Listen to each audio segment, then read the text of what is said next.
as Lorinda put it, the existence of Defile. It certainly is a pretty hard-hitting card in this matchup. And something that I like about the Even Warlock is the way that it fights in this matchup. It's a little bit more of a fair fight, and you make the sacrifice of the cube explosiveness for just consistency of game plan. Being able to draw a card for 1 mana, whew, that is nice. You lose a couple of little tools here and there, but for the most part, your game plan is fairly consistent throughout. You generally have a lot of pressure. It plays more like a tempo deck than it does like the old Warlock decks where they're a bit more of a control element to them. It's just constantly trying to apply pressure and get a threat online and compound that issue as quickly as possible. And then some of the tools that you were mentioning that you lose were dedicated to drawing cards anyways. Right. So if you lose those tools that draw cards, but you essentially gain a new tool that draws just as efficiently, if not better, I mean, did you really lose anything at all? That's really the key thing. You know, you do lose access to like Lord Godfrey, for instance. Obviously an extremely powerful Warlock card. Your life gain is in a very different measure because you're using like plated beetles and such. Zalae just threw up his arm like, oh gosh darn it, I didn't have wild growth this time, and Amnesiac just lost it. I just missed that. He did. That was pretty funny. Dang it. Can't look away. Darn it. No wild growth.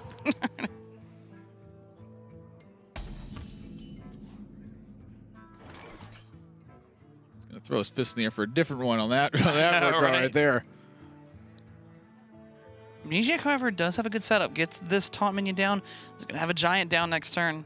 And large minions are notoriously awkward for token druid to deal with. You know, they don't run naturalize. That's typically just a card reserved for taunt druid. And since they don't run that card, an 8/8 hitting the board is pretty strong. Yeah, you know, I've seen naturalize occasionally, but it's a very niche. It's a pretty rare tech choice, and you definitely have stuff like Mountain Giant almost specifically in mind if you choose to run a naturalize. So as far as core to the list, no, it's not that. But you know, the big thing to talk about is that it's an open deck list format. They know what they're playing against. They know how to craft their game plans. And Amnesiac, he's just free to run at that Mountain Giant. Now, if for whatever reason Zalae had a naturalize in there, still doing the exact same thing. So better have this naturalize. This bad boy's coming at you. Yeah. Don't really want to be staring down a Mountain Giant, especially on turn 4. I was wondering, Zalae was thinking really hard on this Coin Violet Teacher. It does, you know, kind of make Amnesiac at least second guess whether he wants to play that Mountain Giant this turn. I still think he's going to commit it to the board. I don't think there's any real reason not to, because he does have potential answers for the token apprentices that can come off the Teacher. Yeah. He's playing Mountain Giant.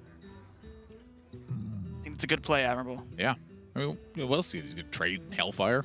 Pfft, yeah, right. You never know. No, I know. I've seen crazier. Now, the interesting thing is the no life tap, though. That is quite interesting.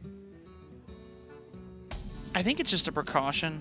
No real reason to life tap. Also might make hand size a little bit awkward later on down the road. That's the thing. You know, if he intends to use Shroom Brewer, say, to heal back up the Mountain Giant, a lot of times the first attack of that Mountain Giant's going to have to go into a minion anyway.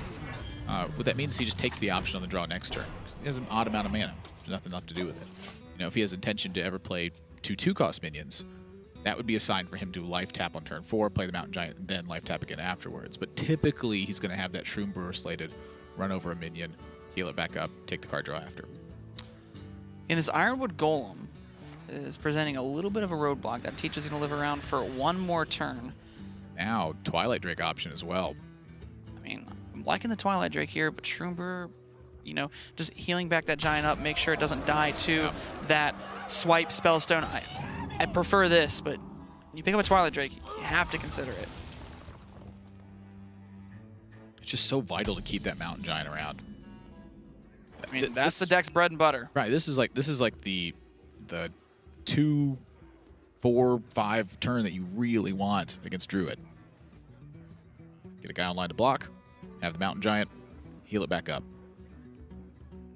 I think the only thing better is following it up with another Giant or a Twilight Drake, and Amnesiac's got that too. It's also got the pair of 6s in hand as well. You know, the Dread Infernal. If Zalae makes a bunch of tokens, the Argent Commander. If there's some other awkward threat he's got to deal with, because right now Mountain Giant doesn't have to hit that Teacher. That Dread Infernal is another big threat to add to the board. It wipes up. I wouldn't be surprised just to see it here. No, not at all. Maybe even trade off the Shroom Brewer and then just push the damage face. Yeah, I think that's very reasonable.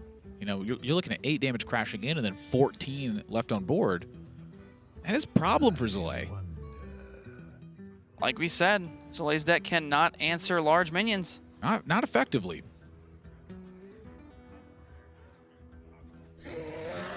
Amnesiac's just going to try and load the board up with, you know, some other minions. I mean, this is also strong play. Puts the same amount of pressure on while also just taunting, can also follow up.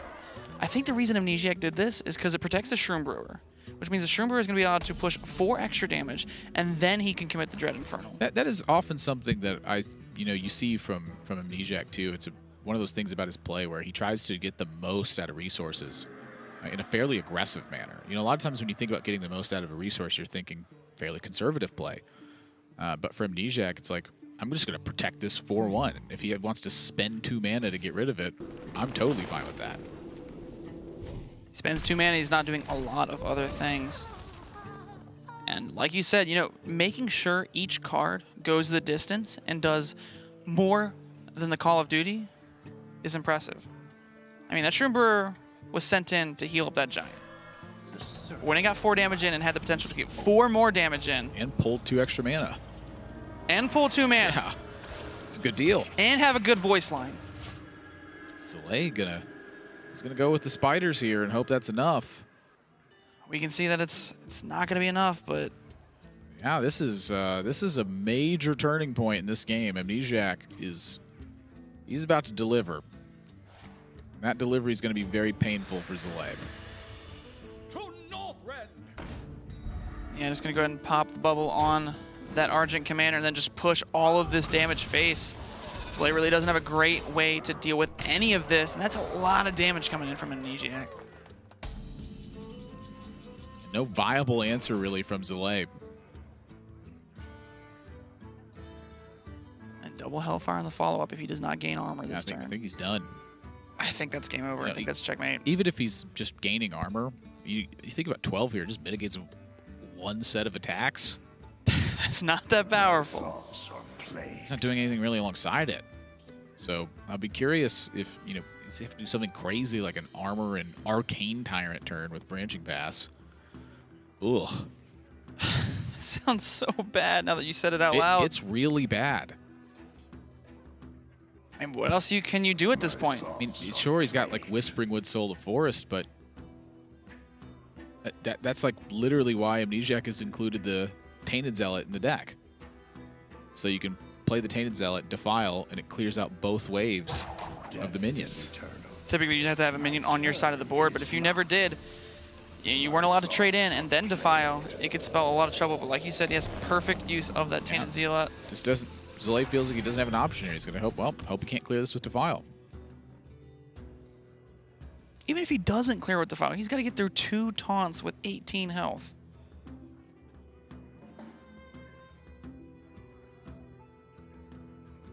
He's 1 off lethal right now. Is he? 2 Hellfires dealing 6. Has 16 on the board.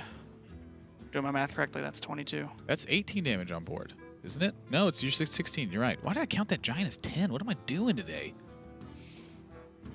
Not math, apparently. Yeah, this is weird. I'm just dumb. No, you're not. Yeah, I am. You are. Oh, look at that. That's clever. That'll clear it too.